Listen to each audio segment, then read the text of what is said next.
Welcome back in mathematics classes. आज हम लोग इस मैथमेटिक्स क्लास में लीनियर प्रोग्रामिंग के सेकंड पार्ट वीडियो की बात करेंगे। फर्स्ट पार्ट में हम लोगों ने लीनियर प्रोग्रामिंग के कुछ जनरल टर्म्स को देखा था। उसके बाद एक एग्जाम्पल क्वेश्चन लेकर के लीनियर प्रोग्रामिंग क्वेश्चन को लेकर के उसको ग्राफिकल मेथड से कैसे सॉल्व किया जाता है इसके बारे में समझा था। उसमें हमने बताया था कि जब हम सॉल्व करते हैं ग्राफिकली तो उसमें जो कॉमन रीजन आता है, फिजिबल रीजन आता है, वो दो टाइप का हो सकता है।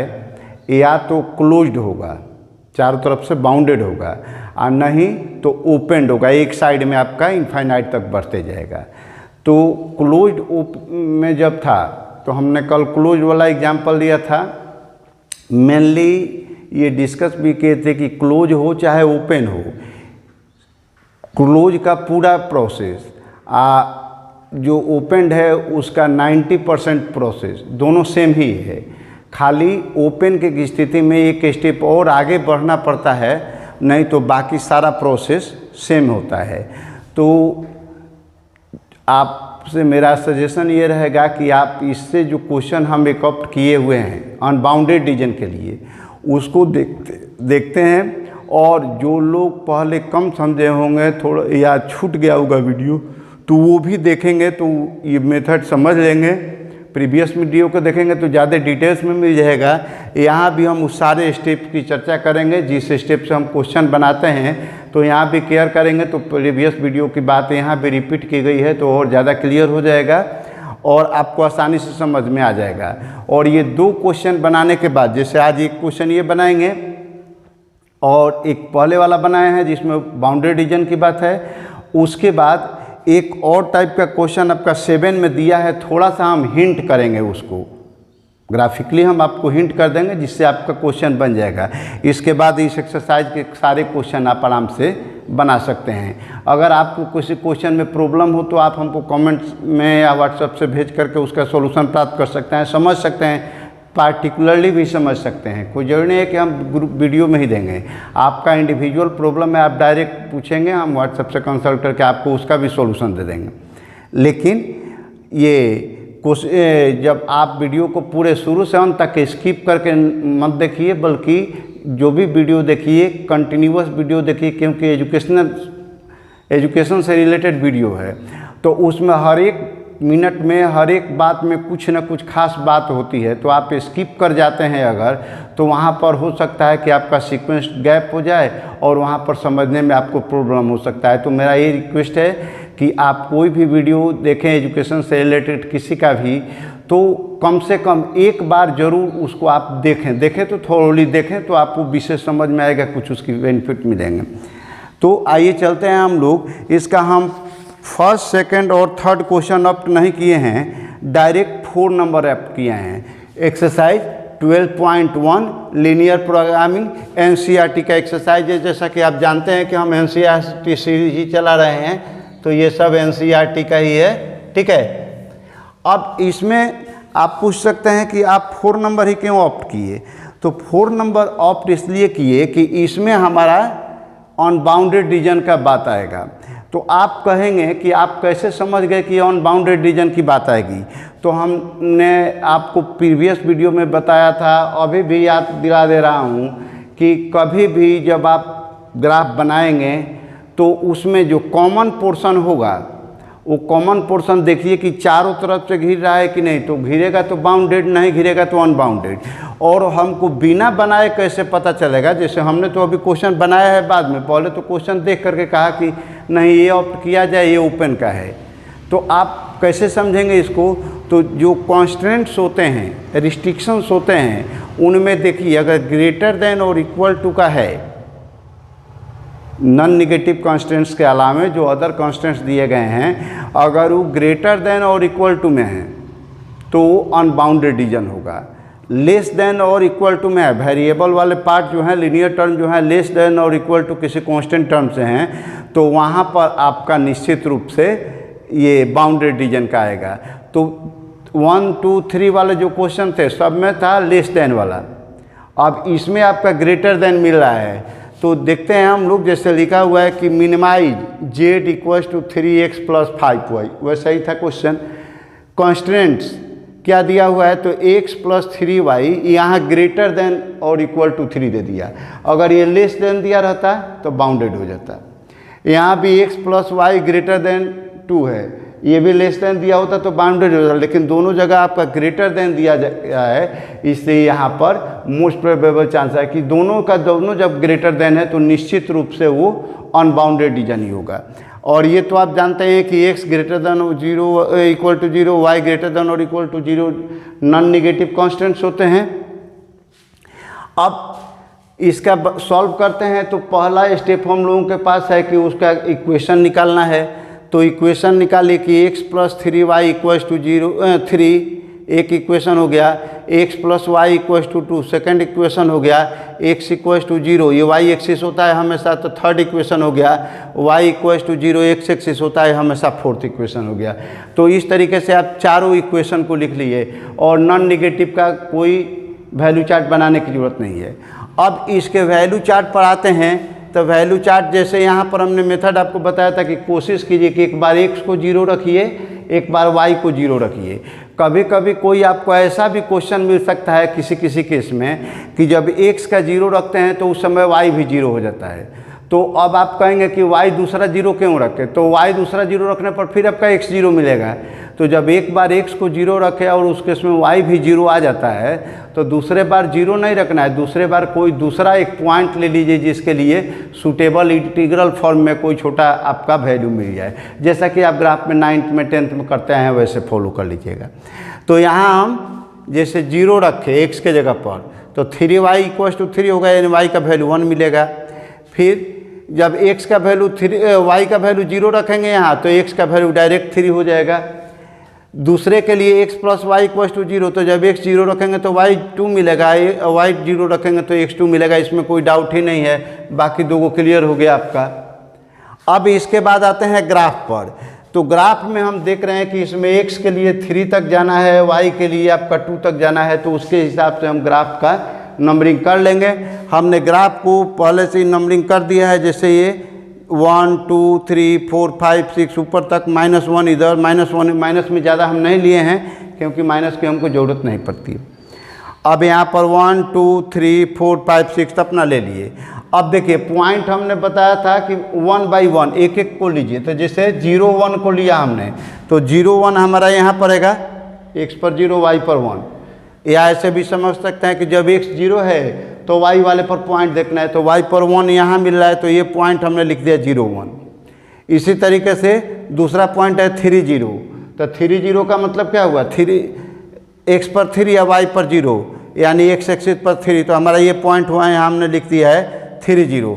तो पहले इन दोनों पॉइंट को लेकर के, इसको और इसको लेकर के पहले हम उसका ग्राफ खींच लिए और खींच करके यहाँ लिख दिए x प्लस 3y बराबर 3। तो एक ग्राफ कंप्लीट हो गया। अब आते हैं दूसरे इक्वेशन पर। तो 0 2 है तो 0 2 आपका यहाँ जाएगा, हमने लिखा नहीं है ज़्यादा कंजस्टेड होने के कारण, आप लिख सकते हैं इस पॉइंट को क्या है 0 2, क्योंकि x पर 0 है y पर 2 है। फिर एक 2 0 तो यहाँ है 2 0, तो ये 2 0 और 0 2 को लेकर के ऐसे मिला दिए इक्वेशन, इसका भी लिख दिए कि x plus y equals to 2। आप इसका पॉइंट लिख सकते हैं, जैसे ये पॉइंट हम लिख देते हैं यहाँ पर एरो मार्क करके 0 2, और उसी तरीके से ये वाला पॉइंट हो जाएगा आपका 2 0 हो गया। अब इसके बाद कहता है कि ये x एक्सिस जो है तो बेसिकली जो x एक्सिस होता है y इक्वल्स टू 0 होता है, तो आप इधर y इक्वल्स टू 0 लिख सकते हैं। ये आपका x इक्वल्स टू 0 होता ही है, तो ये लिख लिए। चारों इक्वेशन आपने लिख लिया। अब इसके बाद ये जो ड्रॉ किए हैं तो इंटरसेक्टिंग पॉइंट देख रहे हैं 1 और 2 के बीच में हाफ पर है, यहाँ भी 0 और 1 के बीच में आ रहा है। सॉल्व करके आप कंफर्म कर सकते हैं कि 3/2 और 1/2 यानी x का वैल्यू 3/2 और y का वैल्यू 1/2 आएगा। तो अब इसके बाद ग्राफ जब बन गया तो ये तो इक्वेशन का ग्राफ बना। अब हमको इसका शेडेड रीजन निकालना है। तो शेडेड रीजन के लिए क्या है कि हम लोग क्या पढ़े थे कि कोई भी लाइन किसी भी इन इक्वेशन के लिए जब शेडेड रीजन निकालना हो तो देखिए कि उसका जो लाइन है वो 0 0 से पास कर रहा है कि नहीं, उस लाइन पर नहीं रहने वाला कोई भी एक पॉइंट ले करके आप उस इक्वेशन में फीड करेंगे। अगर सही बात आती है तो जिस साइड का पॉइंट लिए हैं उधर का रीजन होगा, नहीं होता है तो उल्टा होगा। तो जैसे देखिए ये x + 3y हमारा ये लाइन है 0 0 से ऊपर जा रहा है, ठीक है। तो 0 0 इस पर नहीं है, तो अगर हम यहाँ पर रखते हैं कि x का 0 और y का 0, तो 0 + 3 × 0 यानी 0 आएगा। तो 0 > 3 आप इसको सॉल्व करेंगे तो क्या आएगा, 0 + 3 × 0 > 3, तो यानी 0 > 3 ये रिजल्ट आ रहा है। ये बात सही है कि गलत है? तो आप देख रहे हैं कि 0 जो होता है 3 से छोटा होता है, तो यहाँ लेस देन का साइन होना चाहिए, लेकिन दिया हुआ है ग्रेटर देन, यानी ये गलत है। तो गलत है तो इसका मतलब क्या हुआ कि इसके उल्टा साइड में, तो आपका लाइन ये है, तो इस लाइन के 0 नीचे है, तो हमको जाना है इसके ऊपर यानी उल्टा साइड में। तो हम यहाँ पर अप एरो मार देंगे, यहाँ पर ये अप एरो मार्क हो गया कि इस लाइन के हमको ऊपर जाना है, ठीक है। इधर का रीजन है, पूरे लाइन से ऊपर का रीजन होगा।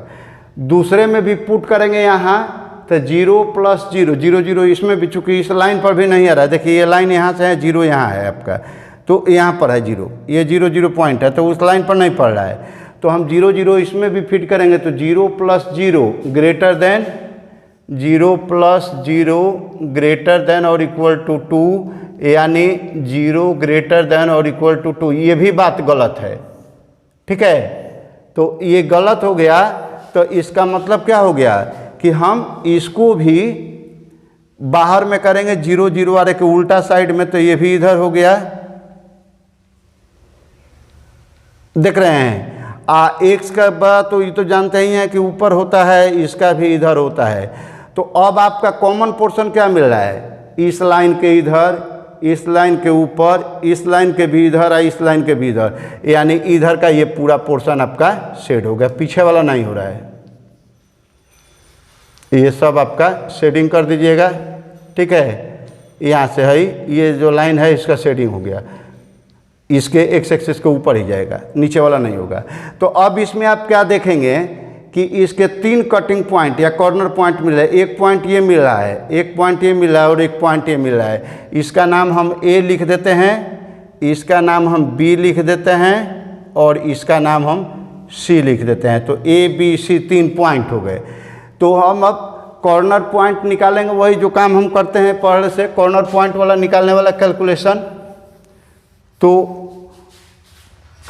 यहाँ पहले A का वैल्यू 3 0 निकाल लिए, ये वाला 3 0, तो 3 × 3 + 5 × 0 तो 9 आ रहा है। दूसरा ये जो दोनों का इंटरसेक्टिंग पॉइंट है 3/2 और 1/2, इसको निकाले तो 3 × 3/2 + 5 × 1/2, तो ये हो जाएगा 9 + 5 यानी 14/2 यानी 7 हो जाएगा। और एक ये पॉइंट मिल रहा है, तो इस पॉइंट में 0 2 है, C का वैल्यू 0 2, तो 3 × 0 और +5 × 2, तो ये कितना हो गया, ये 0 और 10, तो 10 हो गया। अब इसमें हमको कह रहा था मिनिमाइज करने के लिए, तो मिनिमाइज करने का मतलब क्या कि सबसे छोटा वैल्यू, तो 9 7 10 में सबसे छोटा कौन आ रहा है, तो 7 आ रहा है। मिनिमम शॉर्ट में भी लिख सकते हैं, चाहे पूरा भी जगह है तो पूरा भी लिख सकते हैं, ये मिनिमम होगा।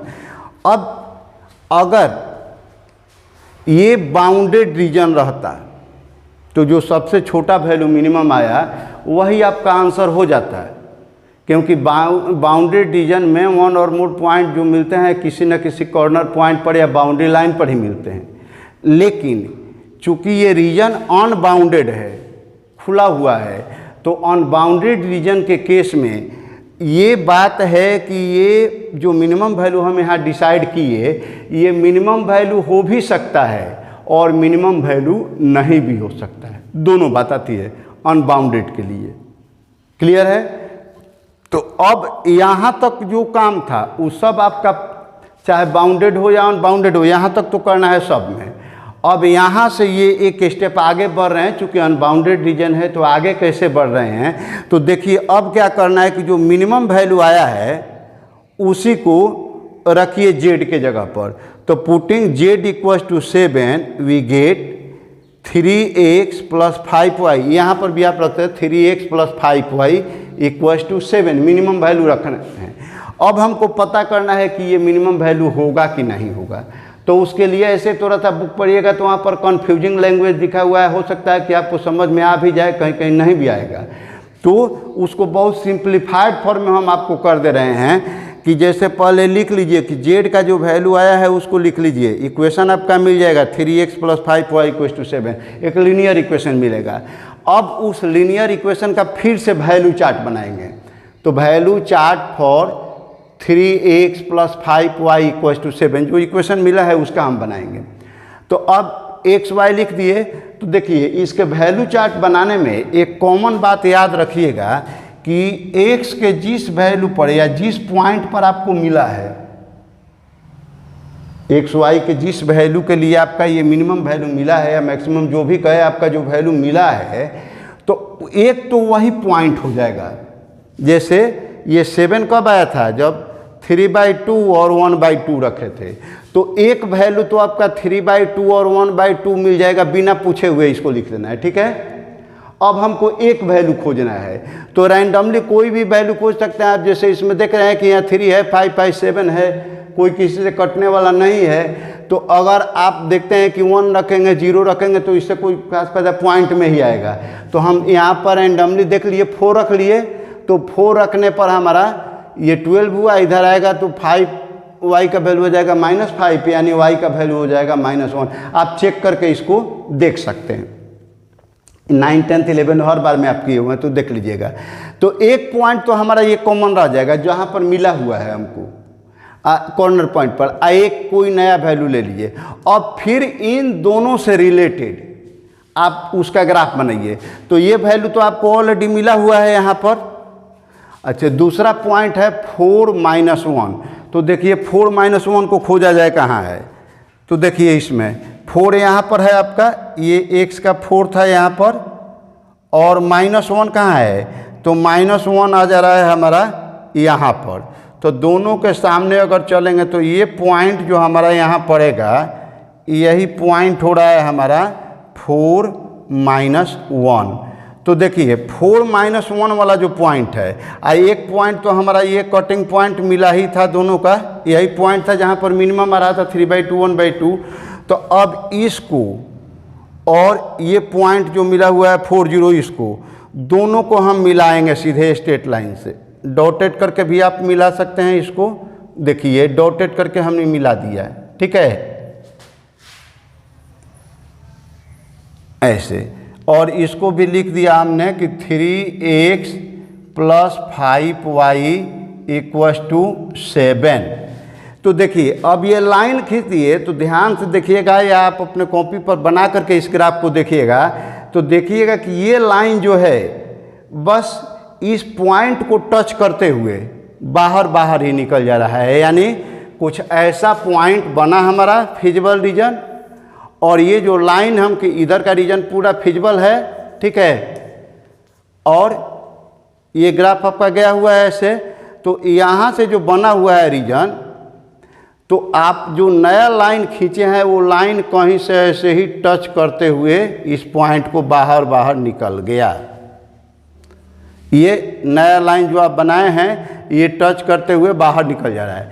तो अगर ये लाइन बाहर निकल जा रहा है, इस इक्वेशन का बाहर वाला जो मिनिमम इक्वेशन का निकल जा रहा है लाइन, या फाइनल इक्वेशन का, ऑब्जेक्टिव इक्वेशन का जो बनाए हैं, अगर वो इस पॉइंट पर टच करते हुए बाहर निकल जाए, जैसे ऐसे निकल जाए, या फिर एक लाइन को फॉलो करते हुए ऐसे निकल जाए, चाहे इस लाइन को फॉलो करते हुए ऐसे निकल जाए, ऐसे निकल जाए, मतलब इस पॉइंट से बाहर निकल जाए, फिजिबल रीजन में इन नहीं करे, तो वो मिनिमम या मैक्सिमम वैल्यू एग्जिस्ट करेगा।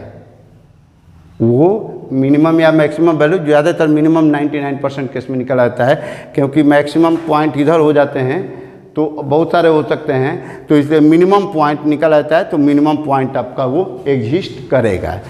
तो ये एग्जिस्ट करता है, बाहर निकल रहा है। तो अगर मान ये एग्जिस्ट करता है, एग्जिस्ट, और अगर आपका ये अंदर चला जाए, लाइन ऐसे चला गया, यहाँ से जो लाइन खींचा ऐसे चला गया, इसमें चला गया, इसमें चला गया, मैंने कहीं फिजिबल रीजन में इन कर गया है, शेडेड रीजन जो है इसमें ये लाइन इन कर जा रहा है।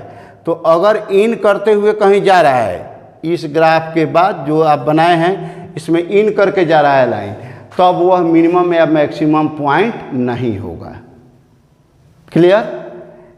ये जो ग्राफ बनाए, वैल्यू चार्ट बनाए, इसका ग्राफ खींचिए। अगर ग्राफ आपके किसी एक बाउंड्री को या एक पॉइंट को टच करते हुए फिजिबल रीजन में इन नहीं करे बल्कि फिजिबल रीजन से बाहर रह जाए, तो उस केस में आपका वो पॉइंट जो निकाले हैं वो मिनिमम पॉइंट एग्जिस्ट करेगा।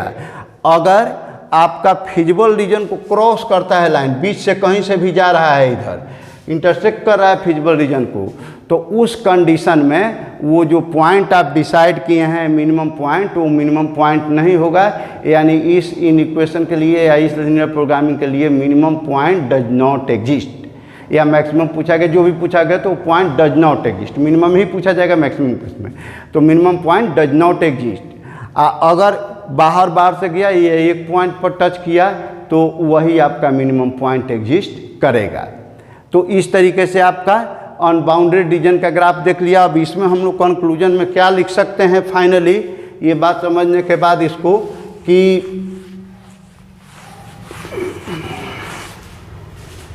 यहाँ पर आप लिख सकते हैं कि since the graph of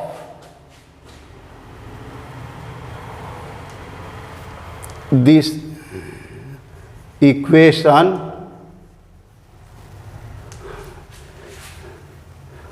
does not cross the feasible region,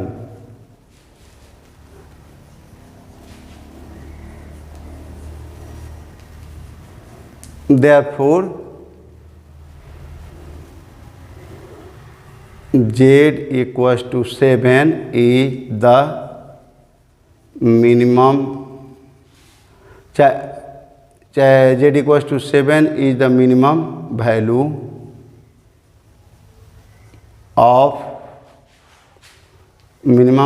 of Z at x equals to 3/2 and y equals to 1/2।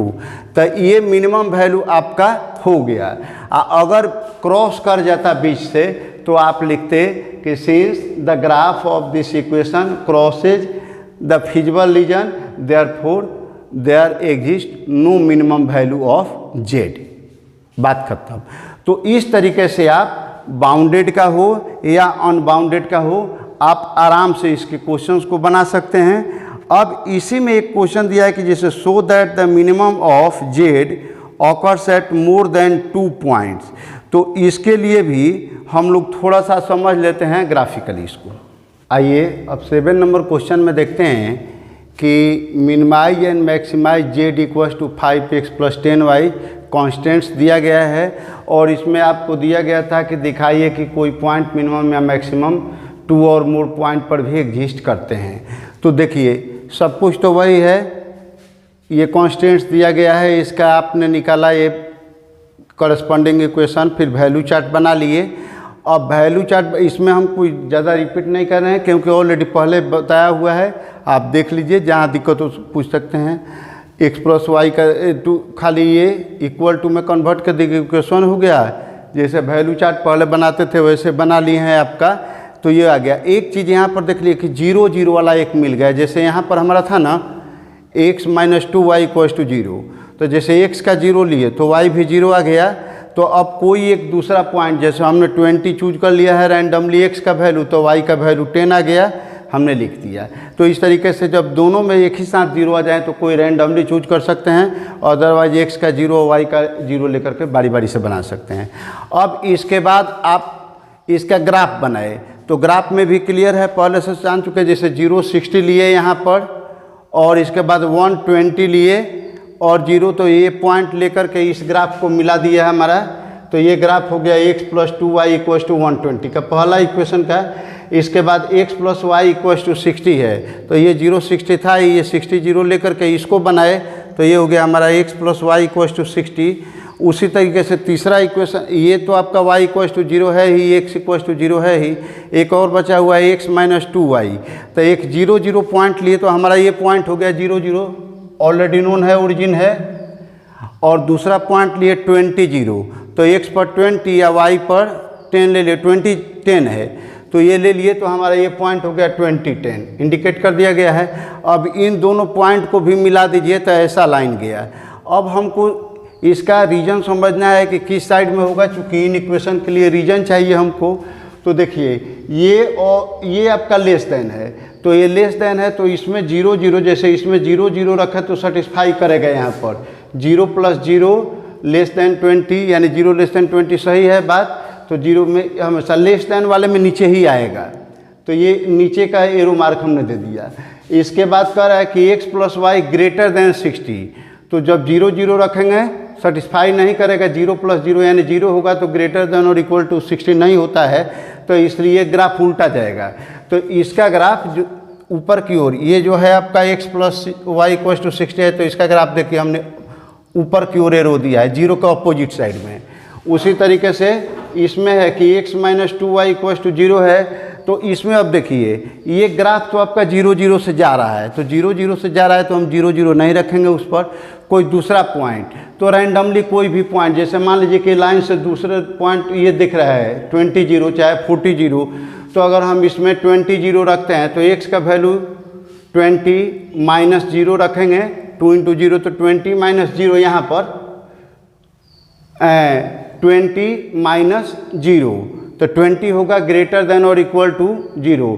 तो ये बात सही है, मतलब इस लाइन के लिए जिधर हमारा 20 0 पॉइंट, इसमें पॉइंट हम पॉइंट चेक किए थे 20 0 रख करके, कोई भी आप ले सकते हैं। तो एट 20 0 पर हमको क्या मिला था, 20 माइनस 2 इंटू 0 ग्रेटर देन और इक्वल टू 0, ये बात सही हो गया था। तो सही हुआ, इसका मतलब क्या हुआ कि इस लाइन के 20 0 जिधर होगा, तो 20 0 कहाँ है, 20 0 यहाँ, x पर 0, 20 पर y, x पर 20 या y पर 0, तो ये हो गया पॉइंट। तो इसके इधर मिल जा रहा है, 40 0 पर भी करेंगे तो सेटिस्फाई होगा, तो ये मिल जा रहा है, यानी हम डाउनवर्ड में ऐसे दिखा दिए। अब सबका कॉमन रीजन देखेंगे तो इसका, इसके इधर, इसके इधर है, इसके नीचे, इसके ऊपर और इसके इधर, तो हमारा ये कॉमन रीजन पड़ जाएगा। ठीक है, तो इसको शेड कर लेंगे हम, और अलग कलर भी यूज कर सकते हैं आप चाहें तो डायग्राम में दिखाने के लिए। अब इसका कॉर्नर पॉइंट देखिए, ये भी फिजिबल रीजन हुआ, क्लोज है, तो अब इसका कॉर्नर पॉइंट एक ये मिल रहा है, एक ये मिल रहा है, एक ये मिल रहा है और एक, इसको आप देखेंगे ग्राफ से, हालांकि हमने हाथ से बनाया, थोड़ा सा वेरिएशन हो सकता है, लेकिन आप स्केल से बनाएंगे तो मोर एक्यूरेट आएगा। लेकिन फिर भी देखिए हाथ का हमने बनाया है, तो यहाँ से ये लगभग 40 पर जा रहा है। आप इस पॉइंट का 40 0 रख करके चेक भी करेंगे तो दोनों इक्वेशन, चूँकि इस इक्वेशन का और इसका एक कटिंग पॉइंट है, तो जिन दोनों इक्वेशन का कटिंग पॉइंट होगा उन दोनों इक्वेशन को सेटिस्फाई करना चाहिए। तो यहाँ वैल्यू रख करके इसमें रखेंगे, सेटिस्फाई हो जाएगा। फिर वैसे ही सी का भी आप निकालेंगे तो 60 0 आएगा। देखिए यहाँ पर 60 के सामने गया हुआ है, यहाँ पर 30 के सामने आया, तो 60 30 मेरा आ रहा है ग्राफ से भी। आप वैल्यू पुट करके भी देखिएगा तो वही आएगा, सेटिस्फाई हो जाएगा। तो अब पॉइंट हमने लिख दिया, ये सी और इसका नाम दे दिए डी। अब फिर हमको निकालना है क्या, C P, corner point C P और उसके करस्पॉन्डिंग जेड का वैल्यू। तो सी पी मतलब कॉर्नर पॉइंट, जो फिजिबल रीजन के कॉर्नर पॉइंट हैं, ए बी सी डी चारों हैं, तो हमने चारों को बारी बारी से लिखा। 60 0 पर निकाले जेड का वैल्यू तो 300 आया। फिर बी वाले पॉइंट 120 0 पर निकाले तो ये 600 आया। सी पर भी निकाले 60 30 पर तो वो भी 600 आया, और डी पर निकाले तो हमारा यहाँ पर 400 आ गया। तो अब ये सी पी निकल गया, तो अब इसके बाद सी पी और उसका करस्पॉन्डिंग जेड निकल गया। C P means corner point. तो अब इसमें हम क्या देखेंगे, कह रहा है कि मिनिमम भी निकालना है, मैक्सिमम भी निकालना है। तो सबसे कम कौन आ रहा है, 300, और वो किस पर है, तो 60 0 पर है। तो हम लिखेंगे, तो ये मिनिमम हो गया 60 0 पर। अब मैक्सिमम में देखिए 600 आ रहा है, तो 600 एक जगह नहीं आ रहा है बल्कि दो जगह आ रहा है। 120 0 पर भी आ रहा है, 60 30 पर भी आ रहा है। तो यानी मैक्सिमम में ये दोनों पॉइंट के बीच हो जाएगा, और मिनिमम में हमारा ये हो गया। तो अब इसी बात को हम लोग लिख देंगे कि the minimum value of z is 300 at x equals to 60 y equals to 0 and the maximum value of z is 600। तो कहाँ कहाँ, तो बी और सी के बीच, तो बी आपका यहाँ है, सी यहाँ है, स्ट्रेट लाइन है, यानी इस स्ट्रेट लाइन पर जितने भी पॉइंट पड़ेंगे हर एक पॉइंट के लिए जो एक्स का और वाई का वैल्यू होगा उस सब के लिए उतना ही आएगा। तो वही हमने लिख दिया कि the maximum value is 600 at each point on the line segment between 120, चाहे ज्वाइनिंग भी लिख सकते हैं, ज्वाइनिंग 120 एंड 60-30, यानी यहाँ से यहाँ तक हर एक पॉइंट पर आपका मैक्सिमम आएगा और मिनिमम वैल्यू आ गया यहाँ पर। तो इस तरीके से देखा कि इस क्वेश्चन में आपका maximum value more than 1 point पर एग्जिस्ट करता है। तो ऐसे ही मिनिमम वैल्यू भी कभी आ सकता है, मैक्सिमम भी जो आए आप सॉल्व करेंगे, सॉल्व करने पर जो रिजल्ट मिलेगा उसके अनुसार होगा। तो अब मैं समझता हूं कि आप लीनियर प्रोग्रामिंग के इस एक्सरसाइज 12.1 के सारे क्वेश्चन को आसानी से बना लेंगे। क्वेश्चन को बनाइए और उसमें कोई प्रॉब्लम होता है तो पूछिए और फिर प्रैक्टिस कर लीजिए प्रॉब्लम को ज़्यादा से ज़्यादा सॉल्व करने का।